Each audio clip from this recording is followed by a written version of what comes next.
Travis has been a supervisor for 35 years. So we have his deputy. Just to give a couple of words as well.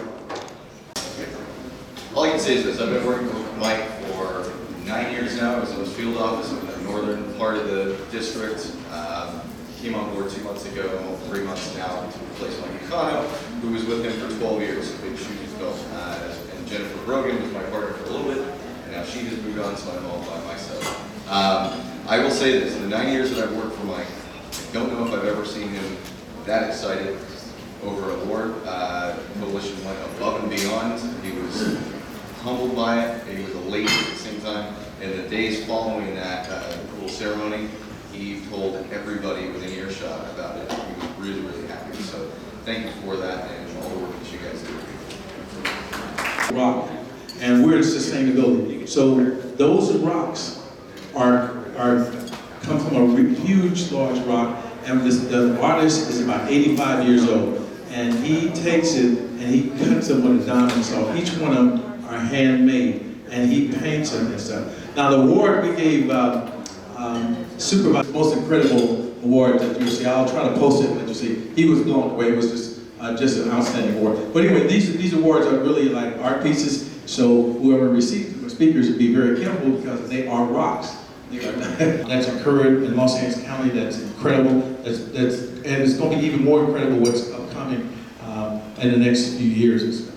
And so I share that with you is that everybody should have a chance to participate and be part of something great. And so at Metro, we knew all this money was coming in Measure, the first Measure R, and so it was called a Measure R bill, and we needed some help. We didn't know who to go to. At that time, there was a senator named Senator Current Price, and we said, "Could you help us?" We just thought, maybe some. Now we need to help him. He got passed. And as a result, if you're an SBE, you should really thank this guy because Metro created a program called Small Business that was like 30%. As a result of the time I was there, they awarded almost $380 million. So let's give him a definite nice hand for his past work. But, when you have a job and you want good people, you just got to give them some other jobs. So he went and ran for the 9th district, the LA Council. And it's called the new 9th now. Not only has he developed it and done some incredible things, he's also the chair of the economic development. Thank you, Sherman. You said it just like I wrote it. The more I say it, the less laughs I get. Joke. But it is a pleasure to be with you this evening to discuss sustainability, transportation, construction, energy, and economic development. And the role that all these are going to play in our future here in LA. But let me just first acknowledge Sherman, Dr. Sherman Gay, for consistently bringing us together and consistently inviting me to speak. But more importantly, bringing together issues and concerns, conversations, tough conversations about our future. So we just appreciate your bringing folks together, creating a forum for discussion and for collaboration. We don't want to forget Loretta, his wife, who's out at the table probably, and other members of the LA Sustainability Coalition team. Let's give them a hand because it's more than no putting on an event like this.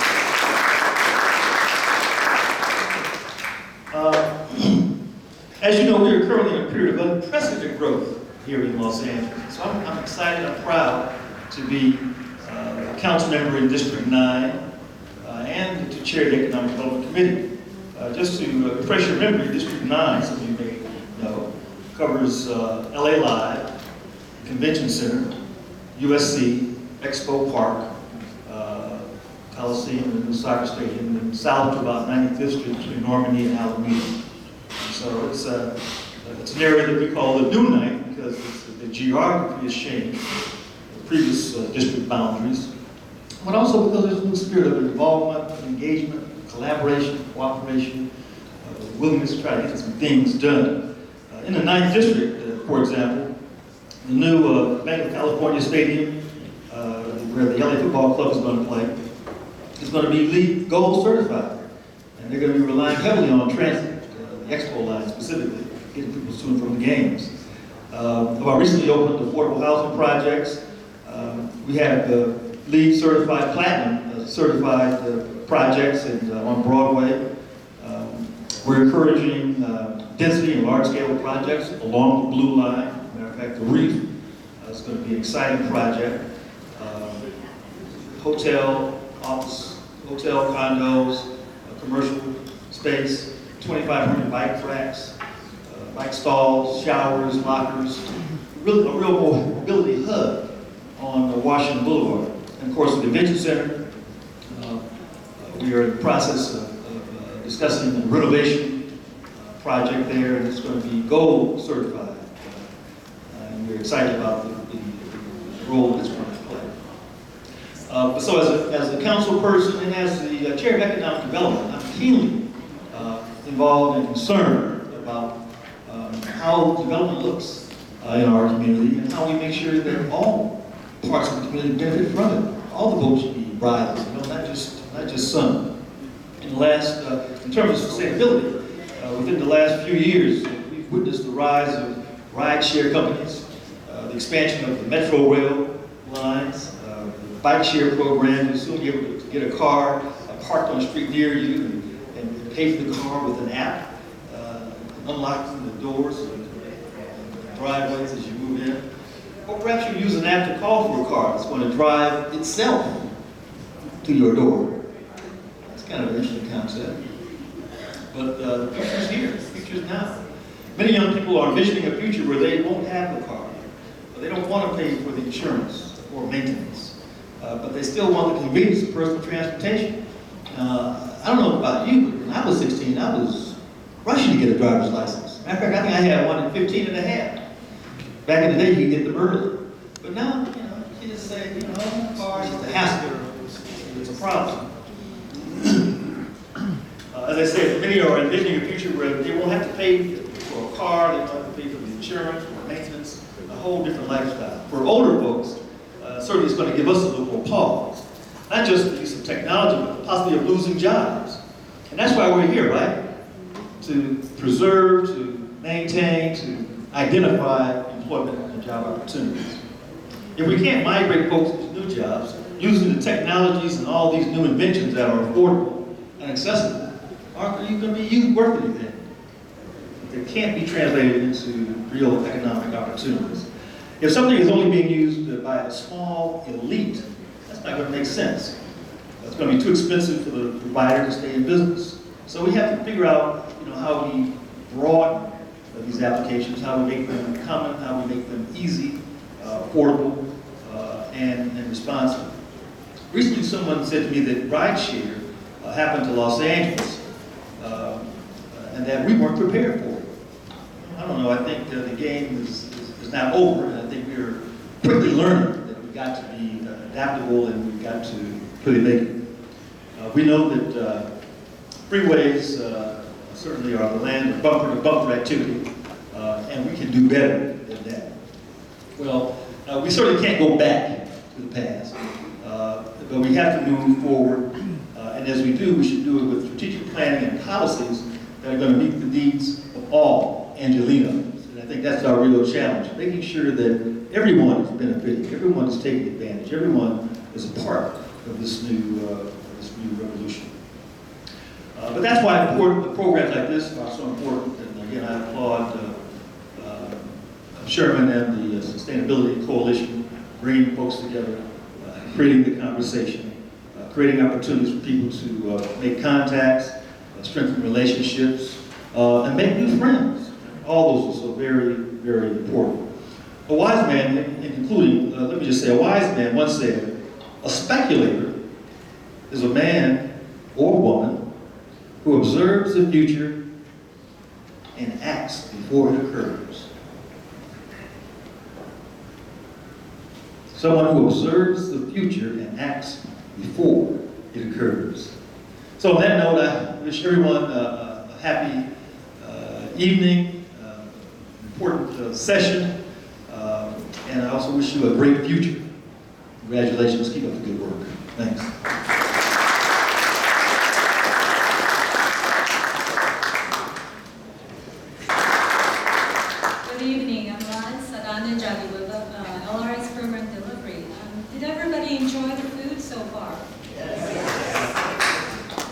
Well, Sherman's event, the food is getting better and better each time.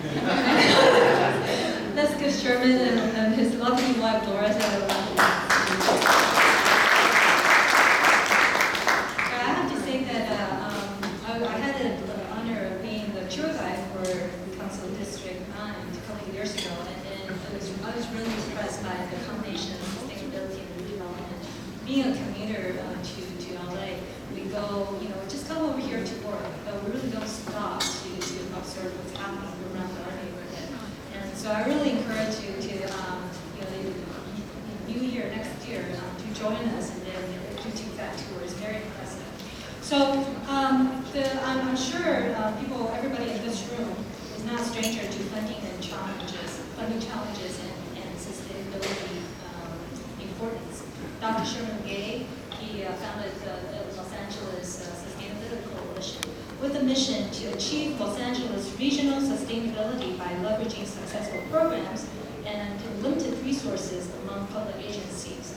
By working together, we can set new targets, establish joint strategies, provide training, provide resources, and recommend achievable environmental goals for future years.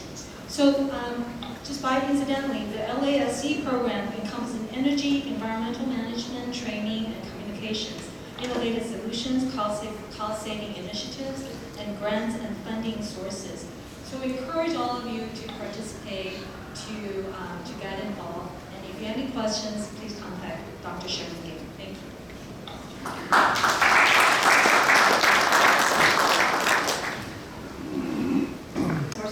President of Destination Enterprises Construction Management. We're here to give some awards today for the firms that are top with sustainability in the region. And our first award is going to go to Balfour Beatty Contractors. Balfour is ranked number 12 on the ENR top 400 contractors, and have recently won a $697 million California modernization project, which is the largest single project ever awarded to Balfour Beatty. And we have some personal experience with them on the Expo line. We worked together closely with them to deliver Color City Station and Venice Boulevard Bridge as part of the Segment 2 and Segment 1 of Expo Rail together with no claims, on time, and on budget. And so I'd like to give this award to Balfour to recognize their excellent work on the region. Okay. Well, we'd like to bring up Mr. Roger Wilson, who is, and let him come up and say a couple of words. Mr. Wilson from Balfour Beatty, could you come on down and share with you? Give a nice hand. Thank you, Sherman. Thank you, Marcy. Welcome, everyone. Thank you very much. I'm honored to receive from the coalition.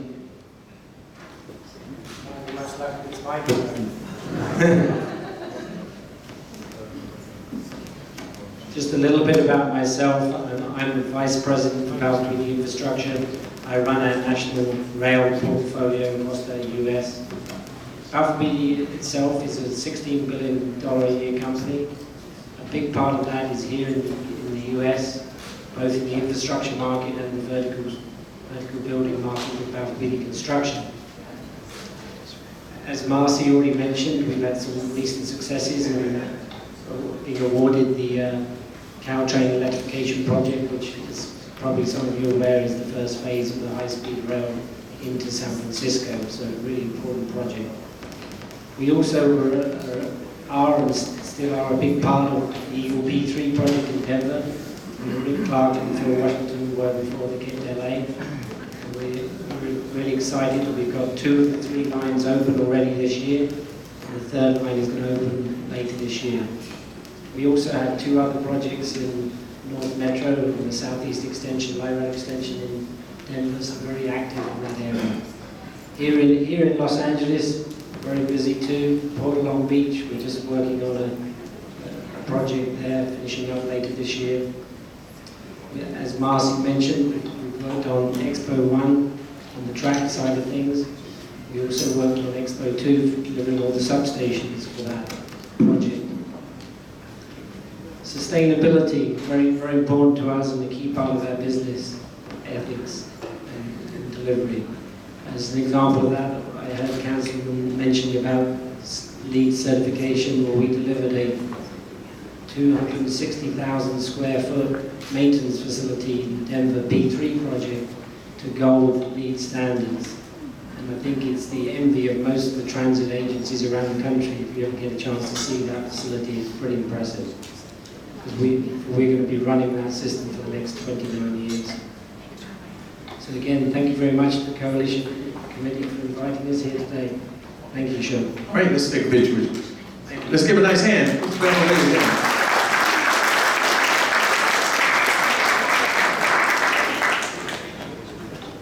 And quite a few of the agencies I found out had BYD buses.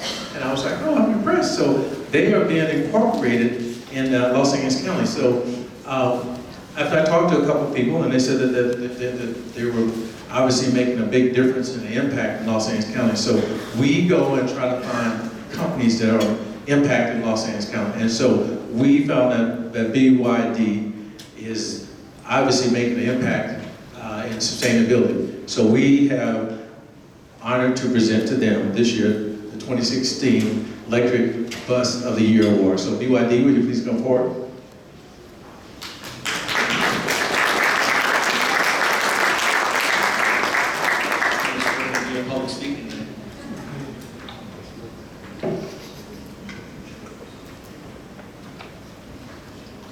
Just a few remarks on the sales guys, so now my voice is amplified, you're all looking out for trouble.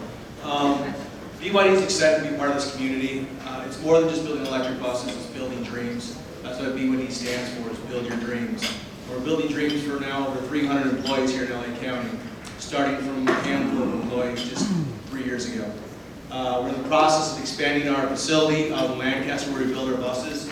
We're adding 70,000 square feet right now, and probably associated with that another 300 jobs. And immediately after that's done, we're going to be adding another 250,000 square feet. So it'll be about 500,000 square feet of manufacturing, and look to add 1,000 jobs here in Los Angeles County. So we're really excited to be a part of this community. We're going to keep building buses, trying to make this air cleaner in LA County, and hopefully revolutionize public transit. We're also building trucks. I just want to introduce Andy Swan. So you'll probably hear us about some projects, and Chris, trying to do down in Port of Los Angeles, Port of San Diego, Oakland, etc. Also some delivery truck applications, and then we're also building refuse trucks that we hope to deploy in the city of LA. So buses are a good start. The bus team has done a really good job, and I think we'll be fast on the field some trucks out. Let's give them a nice hand. Electric bus.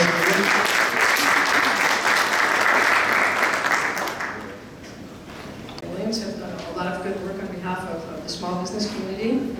They are comprised of expert professionals offering progressive insurance services located in the Bay Area as well as Los Angeles and San Diego.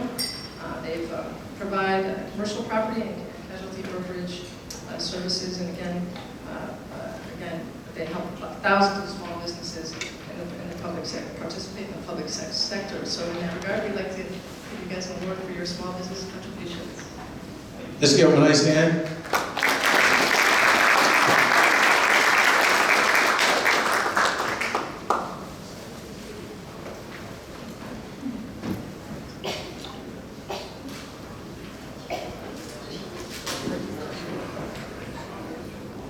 I'm privileged to be a recipient of the Small Business of the Year Award.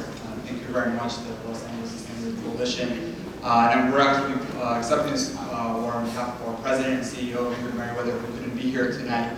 But on behalf of the entire family of Merriweather Insurance Services, myself, Jeanette Anderson, Keisha Baden, we're very grateful for this award. And it's truly an honor to be recognized amongst a network of peers and organizations that are truly committed to moving LA forward, both literally in terms of the infrastructure and advancement that these public institutions are doing in the city of LA, but more importantly, on the economic development front. I think we heard from the councilman that economic development is an important part of this city, and thanks to Chairman Gay for putting this coalition together and really trying to recognize the vital role that small and local businesses play in our economy. So to that end, we'd like to thank our public agency sponsors and the institutions or organizations stakeholders that have truly helped us and advanced that agenda, and without which we probably would not have been recognized for this award. So thank you again to the Los Angeles Sustainability Coalition. Thank you.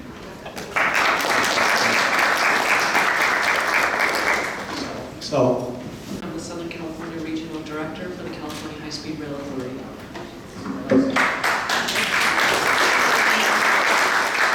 Lisa Tripoletti, Deputy Executive Director for Lawwood Environmental Program. I'm Chris Cannon, Director of Environmental Management at the Port of Los Angeles. Wayne Smith, Program Manager with the Port of Long Beach. okay, well, what we'll do is that we'll...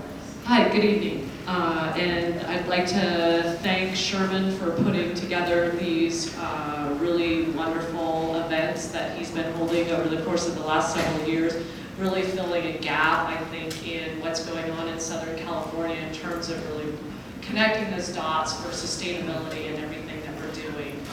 Particularly us folks who are working in transportation play a key role really in the region's sustainability, and so I think these events are terrific, so thank you for that. Thank you to the esteemed panel. It's great to be here tonight. So I'm Michelle Bateman, I'm the Southern California Regional Director for the High-Speed Rail Authority, and our job is to build an 800-mile all-electric railroad in the state of California. There's the map. When you overlay this map on top of the population heat map of the state of California, this map perfectly matches the population centers of the state of California. So we're building a system to move people from where they're living and working today to other key areas that people are living and working in the state. And that's really critical. That is a critical link and critical connectivity that will help our state thrive in this 21st century, where what's important to us is the connections that we're able to make, not only with our businesses and across disciplines, but with our transportation systems. And so we want to connect this transportation system and have it be developed in a way that complements all of the transportation systems and all of the activities that the other speakers are going to talk about today, and in fact connects people to their front door with first and last mile options. And so that's really the goal that we're working on today, and it really takes a state to do this. We have to have everybody as a partner in this activity in order to be successful. And so we work with all kinds of regional coalitions to make this happen. And here is a little known fact about the high-speed rail project. It doesn't, is it working? It doesn't look like my video is gonna work. So I'll go to this page right now. Here's what we're doing in Southern California. I showed the bigger, broader map of the statewide system. When we come into Southern California, basically we start in Bakersfield and we bring a train across the Tehachapi's, a passenger train across the Tehachapi's. The last time we put tracks across the Tehachapi's was in Reconstruction. Not the 20th century, but the 19th century after the Civil War. And so we're building a long, straight, fast passenger connection between Southern California into the Central Valley and then on to Northern California. And of course the Caltrain project was mentioned. That project takes our high-speed system all the way into San Francisco, to downtown San Francisco. So the first thing we do is we go across the Tehachapi's. That's exciting. The second thing we do is we go from Palmdale to the San Fernando Valley. So we're going from the Antelope Valley to the San Fernando Valley. This is a trip that can take you an hour and 45 minutes on a current Metrolink train. This is a trip that can take you 2 hours or more during rush hour in a car. When we're able to close that gap with high-speed rail, that trip will take you 20 minutes or less. So that's the kind of future that we're looking at. And when we look at what's going on in the Antelope Valley, our friends from BYD talked about some of the stuff that they're doing up there. They're building those buses up there, right? If a lot of you are following local news, Northrop Grumman is going to build the future jet fighters in the Antelope Valley. And so being able to provide those connections to the urban area and the Antelope Valley is really critical. Then, once we get to Burbank, we're going to go down to Los Angeles Union Station, really the heart and center of our heavy rail transportation today in the Southern California region, where our Metrolink trains and our Amtrak trains all meet, our subway and our light rail all meet there. And then we travel all the way down to Anaheim, basically to end our phase 1 system. And we are working on all of those today. And then finally, we come back and we work on connecting the Inland Empire basically into this system all the way down to San Diego. And so that's what we work on today. Lots of challenges, lots of opportunities, lots of regional partnerships involved in that. And I don't know, are any of, I'm not sure that any of the videos are linked here, so I'm going to go back here and I'm going to talk a little bit about what you would see here. So one of the myths about the project, or one of the things we hear a lot, is when is it happening? The answer is it's happening right now. We have 119 miles of the high-speed rail system under construction today in the Central Valley. That is something that people don't know very well. And if you go to our website, if you drive up the 91, you can see that construction. Caltrain is going to get started on constructing all the way into San Francisco. And of course, something Southern Californians probably don't think about a lot is we actually have the first completed high-speed rail station here in Southern California, and that's Arctic. It's already built, it's already open for conventional services, and of course we will serve Arctic when we get all the way to Anaheim. Here is something that is very critical as well, but it doesn't look like that video is going to work, so I'll walk you through it a little bit. We are also working on making sure that we can do projects now to build the excitement about high-speed rail, to create momentum about high-speed rail, and to solve problems today with our regional transportation system. And so just a few weeks ago, we announced that the Rosecrans-Marquardt grade separation project was going to get underway and finally be constructed. People have been talking about that for many, many years. It is a critical at-grade construction right now on our major goods movement and passenger movement corridor, serving basically the Los Angeles region. So we've got our trains coming in from the ports going through this location. We've got our Amtrak trains. We've got our Metrolink trains going across this location, and they're going at grade, at an angle, across a 5-point intersection. And that is not what we want to have happening in this region. And so when we grade separate this is going to change the features of the on-time performance, basically, of all of the trains going through there. It's going to greatly increase the safety. It's going to be built so that someday we can build high-speed rail tracks underneath it and run high-speed rail through there. And of course, it's going to save congestion. The arm downtime there is hours and hours every year that local residents spend waiting for those trains to go by. So it improves your local circulation as well. And that's it. That's my discussion today. Really want to make sure people know that we are making a difference today. Thank you. All right, let's give them one last hand. And from the airport, so we'll send up Miss Lisa Tripoletti. Programs at LAWA. We recently combined the environmental compliance and sustainability with the land use planning and the entitlements, because sustainability is so important to the airport. We really wanted sustainability to be thought of on the front end of projects as compared to it being an afterthought. And that's made a huge difference. I have a lot of slides, so I'm going to speed through them so we to have other speakers today.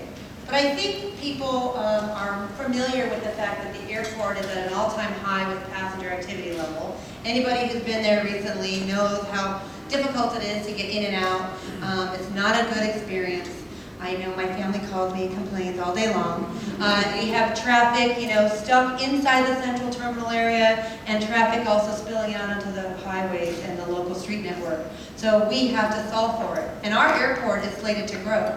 This year in 2016, we see that the passenger activity level is about to reach 80 million annual passengers, which is an all-time high. And we're the #1 origin and destination airport in the country, which means more people start and end their flight at LAX than any other airport. So we should have done this transportation program years ago, and we have to build this program while we are in operation. We have other construction happening. We are modernizing terminals. We're improving airfield safety. So doing this program, which is a $5.5 billion infrastructure program, is done on top of all the other improvements that we're doing at LAX. Now, I just completed with our great team an EIR, which is a really complicated document for this program that just went out last Thursday. And we have a 45-day comment period, and I'm on the front line. And while we're doing this, we're trying to get this APM, consolidated rental car facility, new intermodal transportation facilities with parking, new roads, and that's just the infrastructure. There's a lot of software, operating programs, new transportation programming that we're going to be putting in to make this program successful. And we need to do this by 2024, right? No surprise. This program includes the APM. I said all of the infrastructure here, but people don't realize that the land, that's the residual land left over in the blue boxes, is where we see opportunities at the end of the day for collateral development. So we are going to be programming 900,000 square feet of collateral development for office, research, hotel, entertainment, retail, and restaurant. And there's not a lot of that in the area right now. So we know there's pent-up demand, and we're looking at how we can create win-win-wins with this project. How can we create a new ground transportation program that enhances the airport, that connects to the Metro Transit, and also enhance the whole Century Corridor Boulevard area that so greatly needs it, especially as a welcome for travelers across the world. We have 2 phases. 2024 is where the large majority of the project will be constructed, and that includes the people mover connecting to the Metro Transit system. We have a phase 2 that goes out to 2035 that includes some of the key roads being completed after the APM is up and running, and then that collateral development that I just spoke about. The APM is an elevated train system that would have 6 stations, 3 stations inside the central terminal area and 3 stations outside the central terminal area. It would be 2.25 miles long. We anticipate 2 to 3 minute headways, and I think a lot of you guys know that the procurement process for the APM team is already underway, and shortly the airport is going to be announcing which teams are actually got through the qualifications process.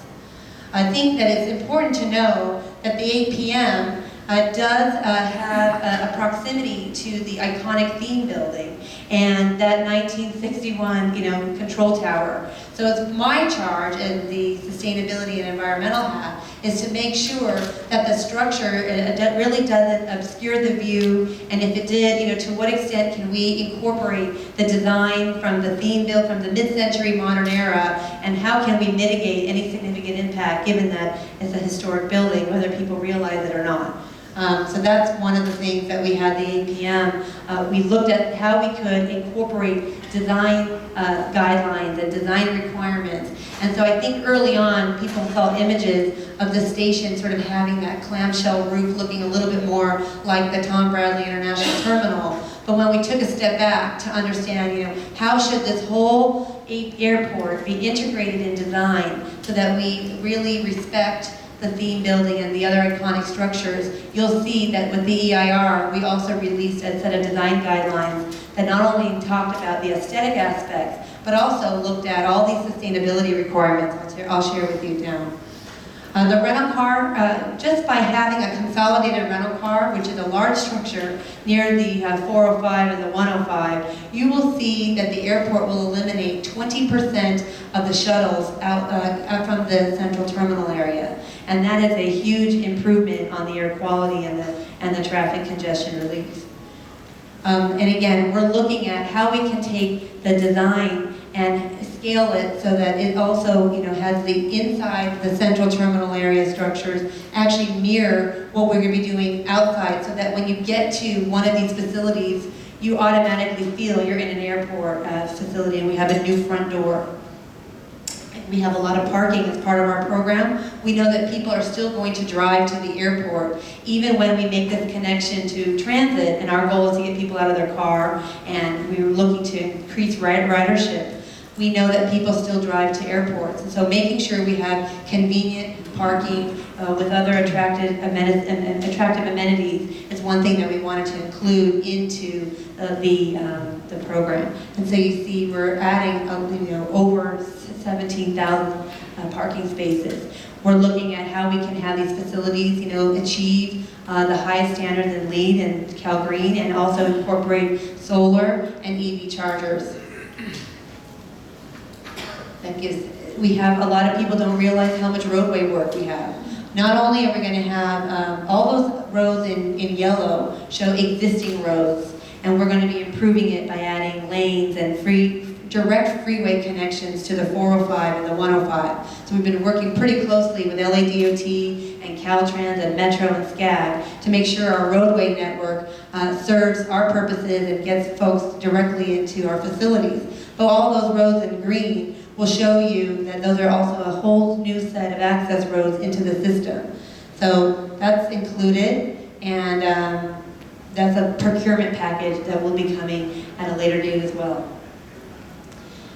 The Airport Metro Connector, that's one of our key objectives, is connecting to the transit system. So in partnership with Metro, we work with them on a weekly, monthly basis, making sure that all of our programming is aligned, our real estate is aligned, our designs are aligned, our interfaces, our construction, and so we have a great relationship. And you can see, with the Airport Metro Connector, which is a separate and independent project, they're going to be putting a transit plaza and a new station at 96th Street that should be a lot like the Arctic facility. And you can see you'll be one elevator and one escalator ride away to getting an easy transition and a seamless connection from transit to the APM. Now, in the EIR, we studied everything, and we did identify some significant impacts. Somebody was making a joke saying, I want to understand what are the impacts, but one of the things we do acknowledge is that there's an impact to the theme building, and so that's why design has been so key. And so we are including a number of requirements in the program.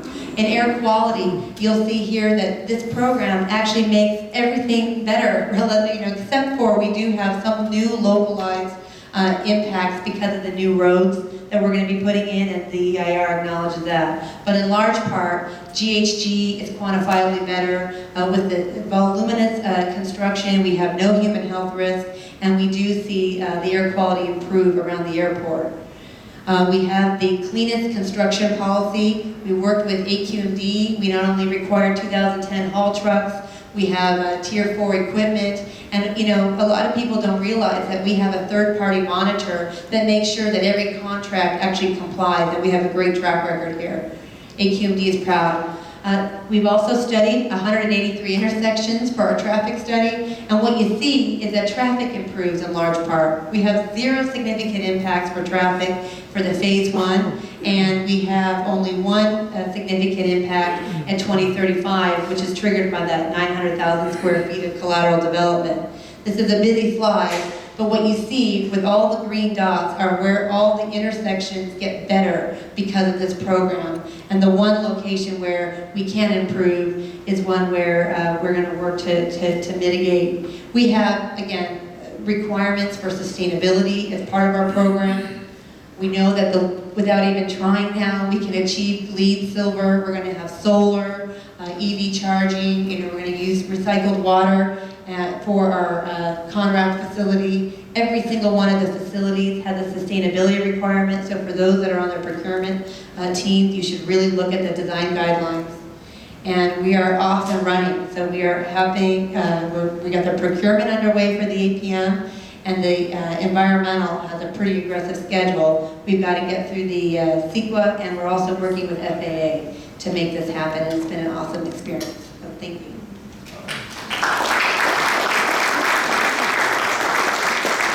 Thank you, Roy. Thank you and good evening. I'd like to thank you for inviting me to speak today. When I looked at what I was invited to talk about, the theme of a look into the future for transportation was very interesting to me. Because so often I'm just asked to talk about the many projects that we're currently doing, and don't get me wrong, I'm proud of our work.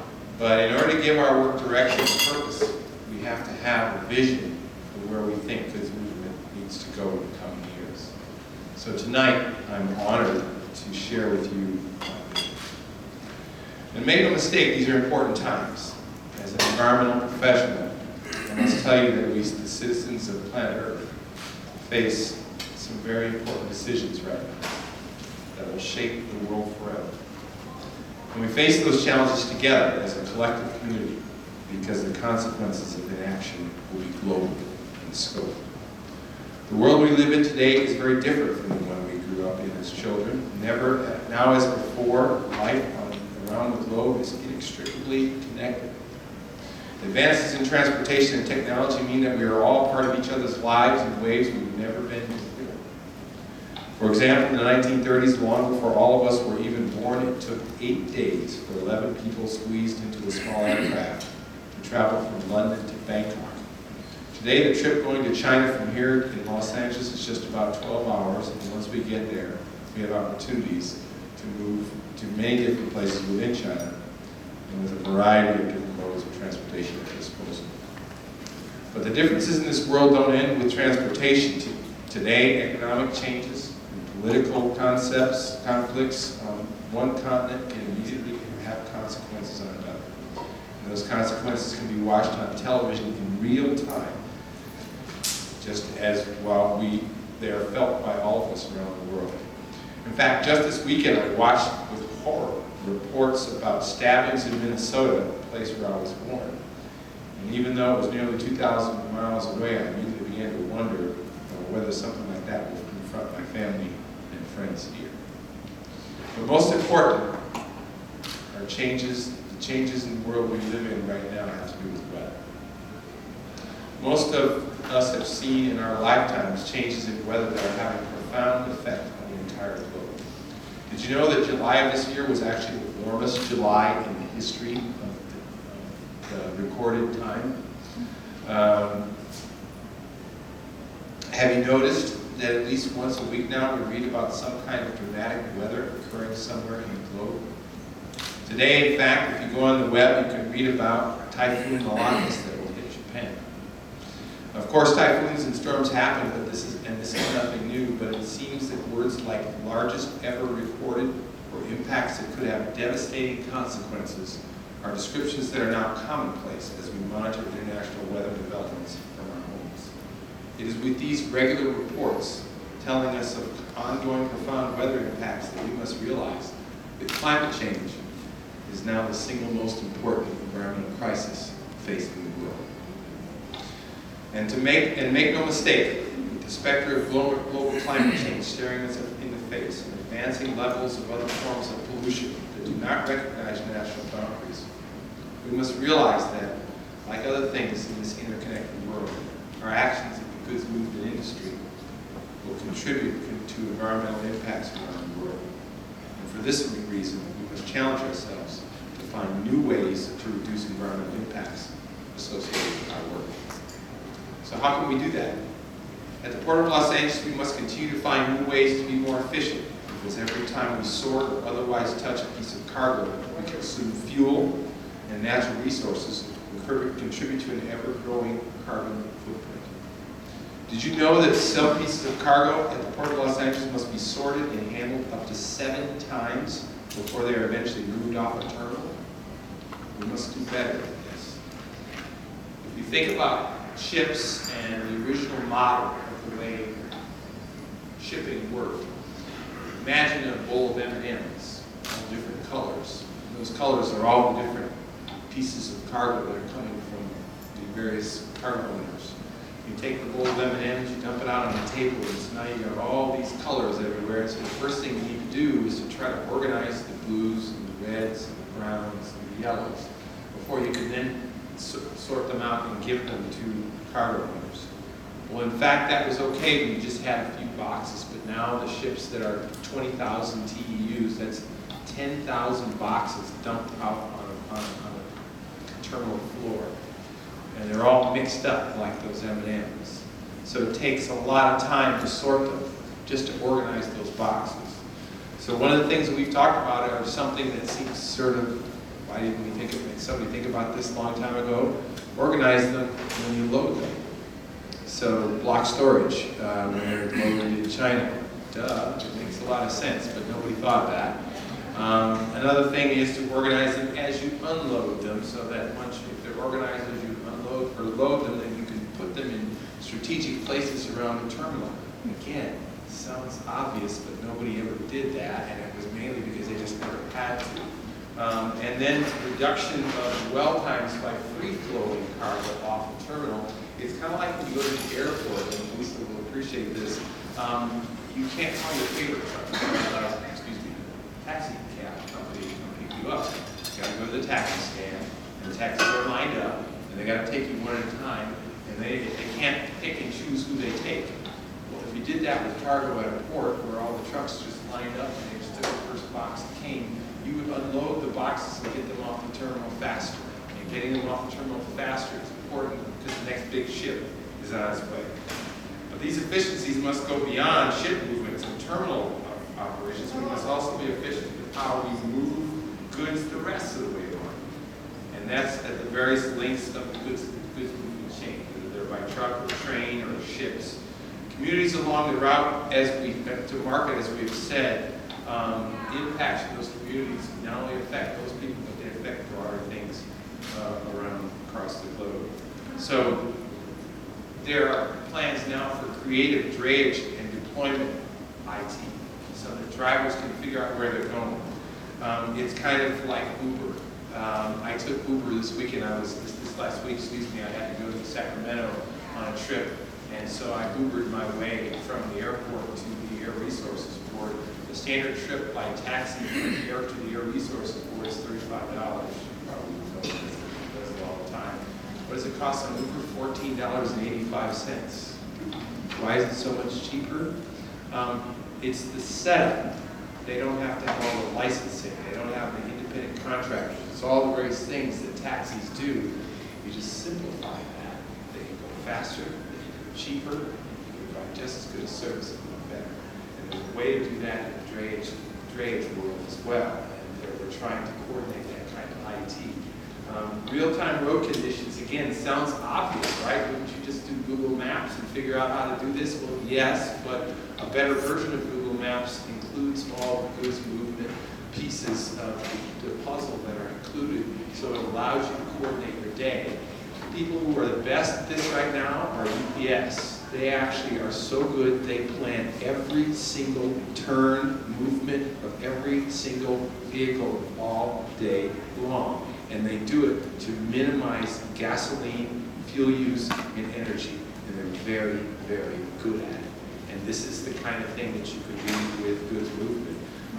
The philosophy overall, another thing, for instance, is shuttle trains. Instead of having a whole bunch of trucks descend upon a port to move cargo, dump all the cargo on a train and move it out to a remote location where you've got more room.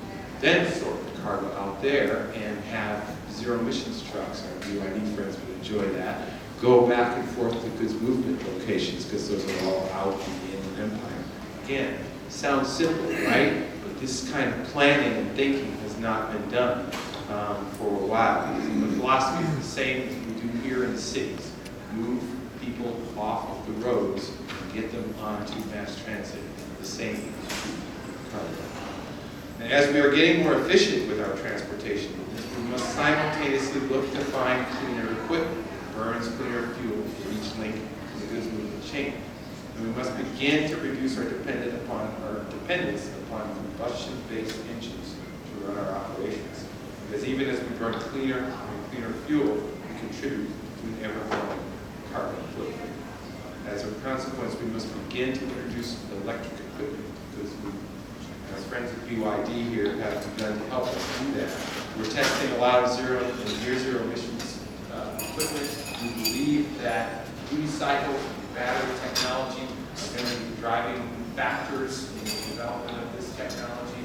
So if you could go somewhere where you don't have to drive a long distance, you have a short duty cycle, it's a lot better. We think on-road equipment will develop faster than off-road equipment. But these are all things that we've been doing. We believe that that type of equipment and this type of work is critical as we look forward. And finally, not to forget, even as we do these things, we must also become leaders in encouraging the development of green energy production. Because when we burn cleaner fuel, or when we use more electricity instead of combustion-based fuels, engines, if that fuel or energy is created in a way that's not sustainable, we've done no better job in reducing our carbon footprint and effects of climate change. We have a project in the Port of Los Angeles now where we have a microgrid, the first terminal in the world that will serve a microgrid. A microgrid, described in English, simply means that they take solar power, they collect it. If you know from solar power at your home or your business, what happens when the sun goes down? You can't run the electricity anymore from solar power, so you have to go back to the grid. Our terminal is the first one that will have battery storage capability, about 2.5 megawatts developed by our friends here at BYD, so that today you can harvest all that energy, you store it, and at night you can put on the battery and you can run at night. So they run off the grid all day. And to add to that, they have zero emissions equipment, they've got electric yard equipment, they've got electric cranes, they've even got electric trucks that run back and forth to nearby distribution areas. So the whole thing runs without any carbon-based fuel. And it's the first in the world that does that, and it's not only efficient, but the Department of Defense is very interested because it's an event of a natural disaster, probably one of the few places in Los Angeles here that can continue to operate. So this is just an example of the kind of work that we're doing forward in the direction we see. So I'd like to end with a challenge to us all. May the City of Los Angeles serve as a model for shared commitment to solving global problems. May the joint efforts of organizations like those represented here tonight lead to new and effective ways to help reduce emissions and contribute to reducing the causes of climate change around the world. And most of all, may the work of this collaborative demonstrate to others that the City of Los Angeles believes we no longer live in separate communities, but that we are now part of a single global community. We must work together to make our global community cleaner and safer for our children and future generations. Once again, thank you for inviting me to speak here tonight. I pledge to work with my fellow transportation professionals here in this room and elsewhere to help address the challenges that our speakers have addressed tonight.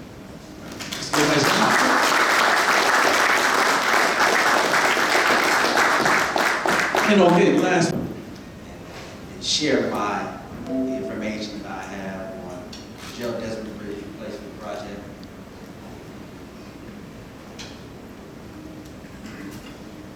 What I've done is prepare a PowerPoint presentation, give a little history on the project and also progress, as well as some innovative construction techniques that we're using on the project.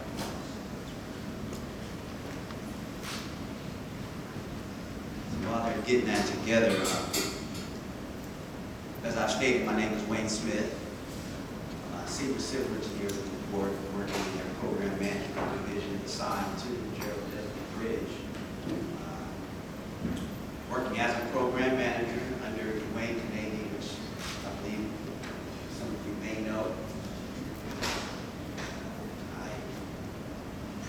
worked on the retrofit of the Gerald Desmond Bridge as office engineer / inspector in '96, and then again on the widening project where we added climbing lanes in each direction and cantilevered the sidewalk on the south side in 2000.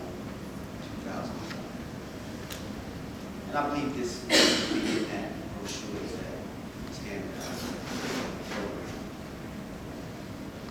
It started, became employed in 2002. In 2012, we executed a contract with SFI, which is our design builder. The project was originally scheduled to be delivered via design bid build. Due to some funds available for design building projects, management decided to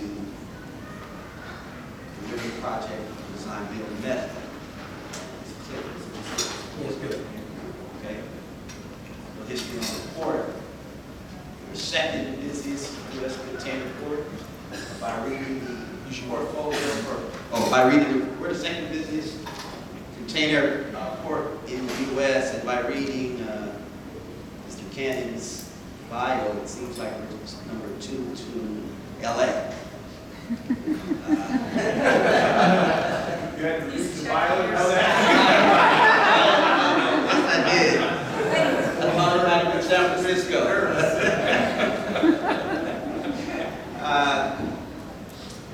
So there are a number of jobs created as a result of obviously the trade industry, but in addition to our CIP in the port.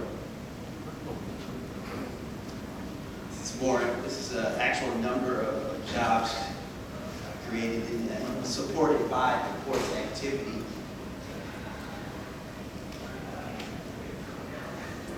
And as a result of, I'm not sure who it was that mentioned the clean trucks, that might have been Canada again, but we also have similar operation in the port. I believe both ports work together. I wasn't before the port at the time, but that was the joint effort, along with our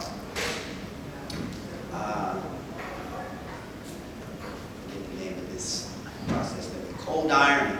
Cold ironing is a process where the container ships actually plug in rather than run their engines when they're at the port. And that's helped to reduce emissions in the port significantly. So much so that wildlife, or should I say sea life, in the ocean has returned, because there was a time, I forget what year, it was all completely gone. It shows our routes and gives numbers. And as you see, the San Pedro Bay ports, which include Long Beach and Los Angeles, has the largest number of routes on the West Coast.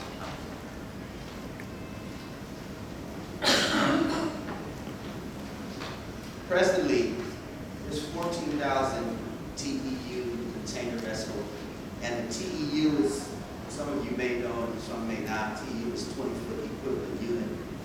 Most of the boxes you see on trailers on the road are 40-foot containers, which will equal 2 TEUs.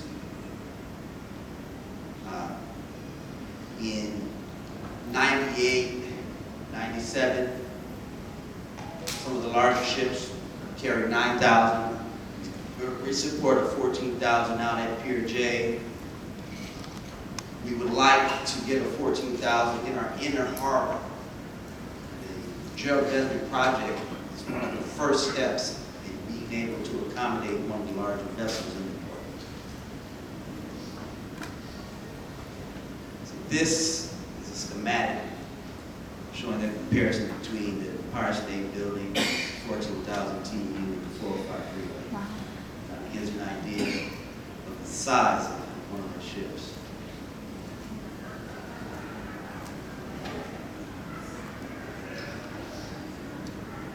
It shows the number of larger ships coming are actually here, being prepared. How many cannot fit through the expanded Panama Canal, so the West Coast ports will still be a go-to.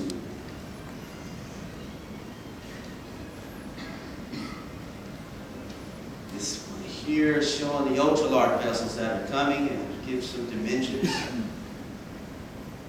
Dredging is an important aspect of allowing one of the vessels to navigate through our channels, inner channel and outer channel, harbor. And we have a $4 billion CIP. And that is a combination over the next decade.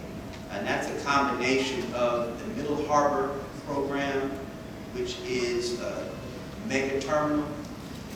And that terminal is not 100% automated, but pretty close. The gantry cranes, which remove the containers from the vessels, are manned, as well as the cranes that load the trains are manned. But a number of the movements within the terminal are automated. And then the Joe Desmond, which is 1.27 billion, is the other mega CIP project. This shows Middle Harbor under construction. And then our next slide will show what it's going to look like in the future. And all that you see in, I guess that's a tannish color, is field area, engineered land, as well as where that phase 1 is shown. That is presently part of the terminal, but it's field land also. This shows the schedule. Phase 1 is completed. We opened phase 1 on schedule. Phase 2 is starting. Not sure of the scheduled completion date. Okay. Hopefully that one will be on schedule.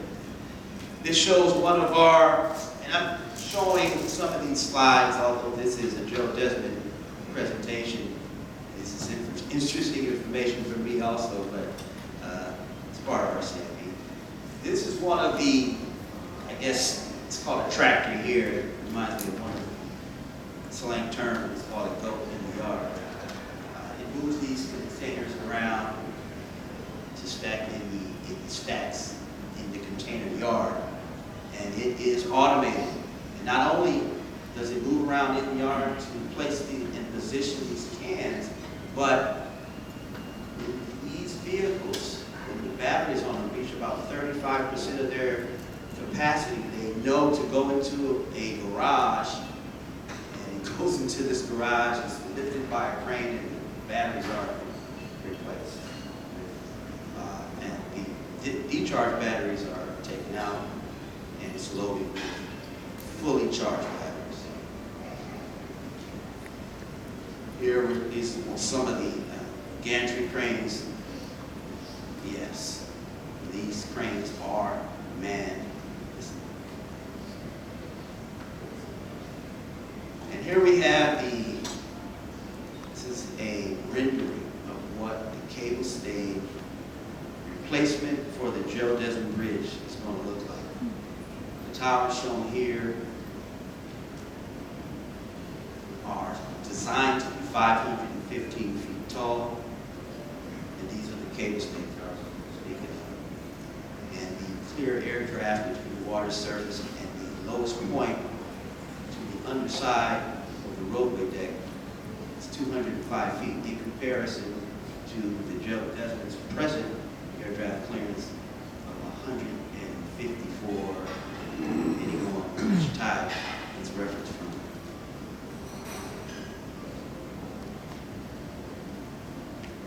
This shows the approximate location of it. It crosses over what we call back channel, which always confused me because I would think it's not in the back of the harbor. Cerritos Channel looks to me to be in the back. We call that the back channel. The length of the bridge is shown here, 2,000 feet. And that would include a 1,000-foot span over the water with 500-foot back spans on each side of the shore, of the seawall, east and west, for 2,000 feet. The original bridge that crossed the back channel was a train bridge. It was then replaced with a pontoon bridge, which isn't shown here. That pontoon bridge supported vehicular traffic. Pontoon bridge, for those that don't know, is basically a floating bridge like a pontoon boat. Then in 1965, the construction of the Gerald Desmond began and was completed in 1968. It had a 50-year design life. I believe in 2018 it will reach that 50-year maturity.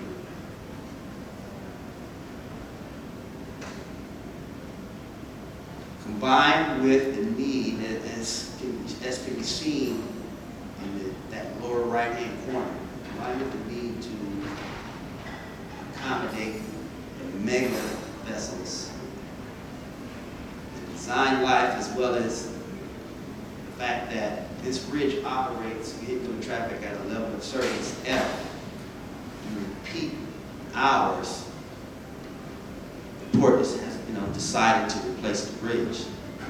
This bridge will have shoulders on the outside and the inside. We'll have 3 lanes, as well as a pedestrian and bicycle lane path on the south side. Strategic planning. Rendering of the bridge at night.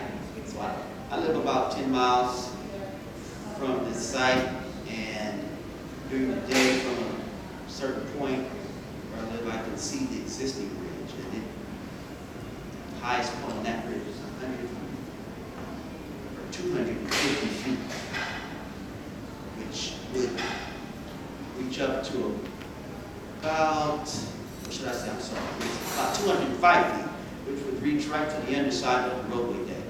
These towers are, again, 515 feet tall, so I'm pretty sure we can see them during the day, or definitely during the night with the illuminated.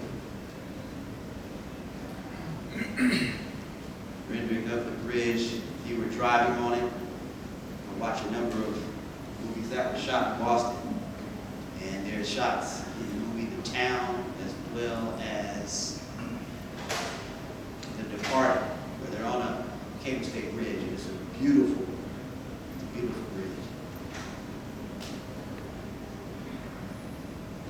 In 2013, we began demolition. I would say construction, but it was really just demolition. The contract was executed in 2012 to begin, but there were a number of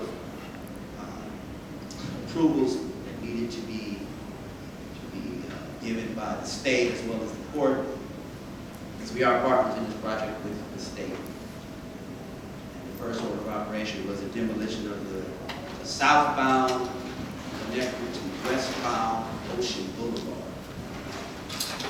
And I actually brought out my 11 and 12-year-old baseball team to observe this operation.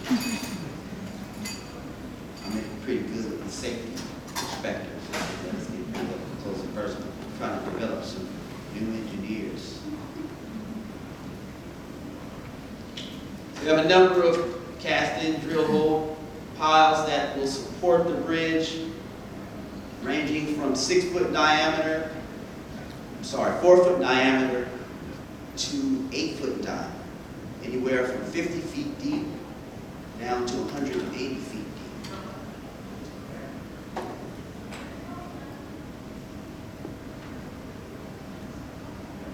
This was, there's not going to be any slides showing the utility relocation effort that we underwent prior to beginning our pile construction operation. But as some may know, the Port of Long Beach at one time was an oil field. There were oil wells all over the field, all over the port. And even though a number of those oil wells have been abandoned.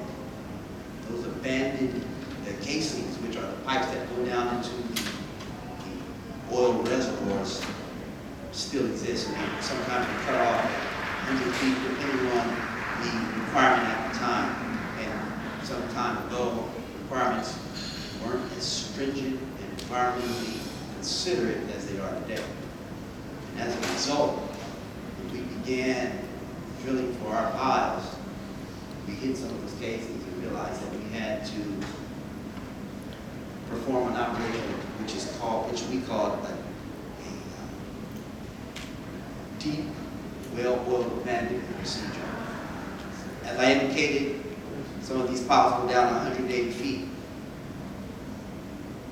In working with Caltrans to develop a method for this deep well abandonment procedure, they required that we abandon wells that were in conflict with the pile locations 50 feet deeper in the depth of the pile. We had a number of piles in direct conflict. A number of wells, abandoned wells in direct conflict with our piles, which meant we had to abandon those casings to a depth of 240 feet. So they would drill down, cut those casings off at 240 feet, enter the casings and set plugs every so often coming up towards the terminus of the oil well casing, and then backfill the hole with an improved material that basically it had the same frictional properties as the soil. And then we had, after completing that operation, we were able to start constructing the piles in that area. That effort to date cost for $228 million.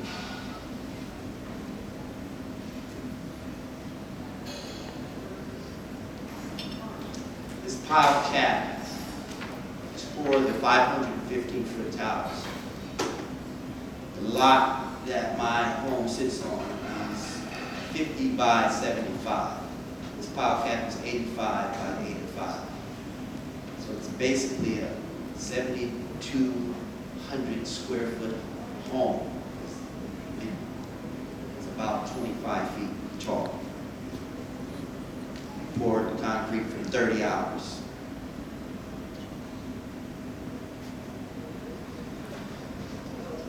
This pile cap here, there exists the NRG. It's a peaker plant on Terminal Island.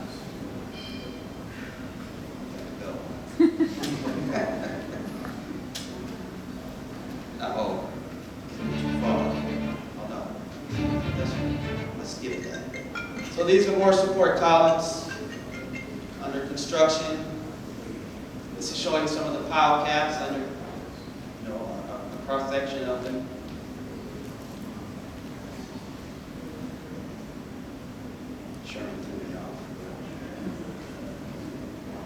So we have hollow columns as well as solid columns. The shorter columns, some of you that are structural engineers understand why the shorter columns are solid and the hollow, the short ones can be solid because it's not as much material and your weight, the issue of the weight as well, and then the taller ones would be hollow because of the weight issues, but they would have the same strength characteristics, sufficient strength characteristics. So we use conventional false work for the construction of our connectors from the 710 to the Ocean Boulevard, which will be the bridge. What's significant about this is we're also using, which is part of our innovation on the project, an MSS, which is a movable scaffolding system. The movable scaffolding system that we're using on this project was built specifically for this project. It can construct 200 feet of roadway deck in 5 weeks. It takes 5 to 6 months to construct 200 feet of roadway deck using traditional or conventional false work. This is the first in California in self-launching. Similarly, for the construction of the cable staying towers, we're using what's called a dope form, or a jump form. It constructs the columns in 20-foot lists, and after the bars tied, concrete poured, it moves up 20 feet for the next section. Again, made specifically for this project. Stem and soffit formwork showing you what it looks like on the interior of the MSS.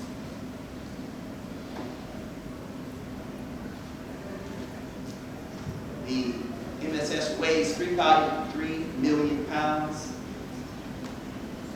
When the steel formwork and concrete is in place, the columns will experience most force that they ever will. So the idea is if we finish construction, we'll definitely hold up traffic. Here we're showing what was proposed for the cable stay construction. We're going to build framework in the air and then place precast panels. Built in a balanced cantilever fashion. So what we build on one side of the column, we have to build on the other to keep the column from bending. Also, the columns were designed with 10-foot thermal expansion allowance. During the morning, the column will sway to the west due to the expansion of the east side of the sun. And similarly, it will lean to the east in the evening after the again, a rendering of the bridge. And tower cranes, those tower cranes are 277 feet tall. And again, just kind of imagining a 500-foot, 15-foot tower, almost twice the height of that tower crane.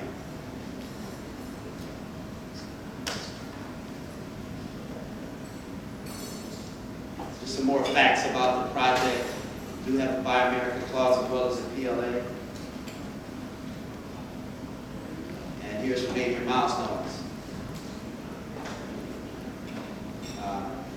Presently, we're scheduled to complete the project in October 2018, and the demolition of the existing bridge will begin in March 2019. We have some applications. We also have, and these applications you can actually go online and view construction in live, see it, and we also have time-lapse videos that you can watch. And it has weekly updates too. So, thank you. All right, it's good to see you.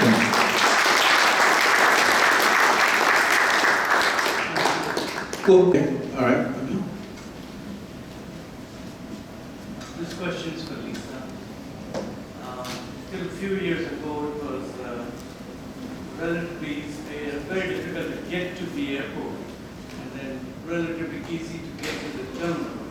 As of the last few years, it appears that it's easy to get to LAX. Getting to the terminal is almost impossible. Now with the new expansion, it's apparent more aircraft will come up. While they idle, they produce a lot of pollution. While they're standing on the tarmac, plus traffic is likely to increase. There are likely to be more aircraft carriers, with the expanded version. And with all this construction going on, so you have a huge environmental problem over there. How do you plan to address it with so much construction going on? Well, I think your point is well taken, that the airport is slated to grow in passenger activity. If you look at what the Southern California Association of Government or the FAA forecasts are, by 2030, they see that our airport has a capacity to handle up to 96 million annual passengers. There isn't any expansion program going on. We are just modernizing the facilities now, and that is long overdue. As part of the construction programs, and all of that we have to, we're really working now to have a construction and logistic management team come in, partner with all of our agencies to make sure that we can be, again, in operation while we're doing the construction. You saw, I don't know if any of you have been to the new Tom Bradley International Terminal. That's amazing, and that was done while we were in operation. Now, again, with it,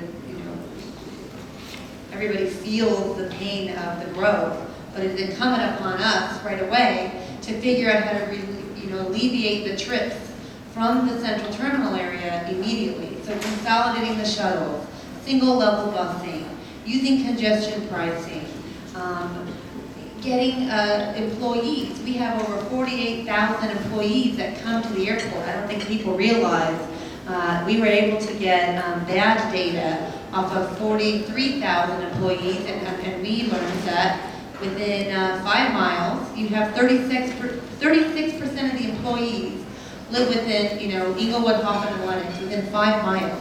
The airport runs a very successful program for 4,000 of its employees, but we are going to now grow that program to get the employees to not drive to that location. Again, we're going to retool the flyways. We're working with Caltrans and LADOT and all the surrounding jurisdictions on intelligent transportation management. A lot of the lights that are synchronized don't actually speak to the freeway off-ramps, as well as the different, they're not using it for travel demand management. So we have a whole, you're correct, we have a very important issue to solve, but we are very blessed that we have the smartest people working on trying to improve it right away. So. Sorry, I'm holding all the questions. This is for with the expansion of all the terminals, and obviously the improvement of the Desmond Bridge, trucks have become a huge problem with all the pollution and traffic congestion they cause. The Alameda corridor itself cannot take care of it, and I think there needs to be more rail transportation to get cargo off the airport. What are your thoughts on about clearing of the port and the expansion of all the businesses going on? Well, you really just hit on exactly what I talked about. The idea is to get trucks off the road. There are too many of them, and the way that they access the terminals, not only are there too many, but the way they access the terminals is not efficient and organized. So yes, our first priority is to put cargo on trains. We have every single one of our terminals. We have 8 terminals, and every single one of them has its own rail yard, a dedicated rail yard. It's right there at the terminal. Really important, actually, anywhere that has one. Long Beach is closed. They've got a couple that are being built, but they're still sharing terminals. And so that's the best way to do it, is load the cargo right there. Don't even put it on a truck. But to the extent that it has to go into a truck, you try to be a little more organized with the way you do truck traffic in and out to reduce the number of trucks and also make the movements more orderly and efficient.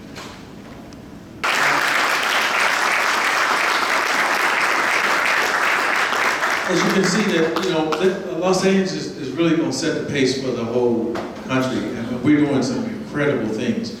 And the thing that Los Angeles Sustainability realizes that if you go look at each agency and look exactly how much money, Metro, $30 or $40 billion, the airport, 8 or 9 billion, high-speed rail, $60 to $100 billion, Port of 64, okay, it's 64, that's what they're saying. Okay, and then Port of LA, I'm sure you guys are doing well. I know Port of Long Beach is at least $8 or $9 billion. It's just an incredible amount of construction and forecasts coming up. And whether people know it or not, they are going to shape LA County, if not California.